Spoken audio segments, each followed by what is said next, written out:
Do'n po sa mga nabanggit niyo na plano niyong reforma, ano yung pinaka-priority niyo po? Ano yung sa tingin niyong agad na dapat magkaroon ng reforma? Well, I was informed lang po kanina na medyo maandar na po pala yung reforma sa pagkuha ng NBI clearance.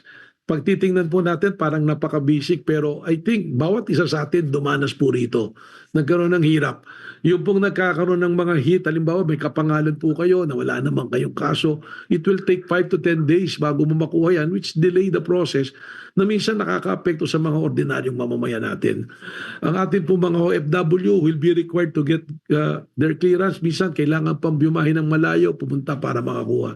So yun na po, kasama na po doon sa ating pong pinakamintas na ang NBI kailangan po malapit po sa taong bayan.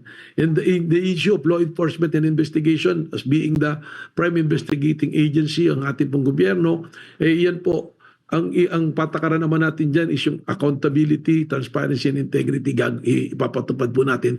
Lalo na po sa panahon na ngayon, ang gusto natin makatulong ang ahensya ng tiwala ng taong bayan ay bumalik po at tumibay sa ating pong pamahalaan.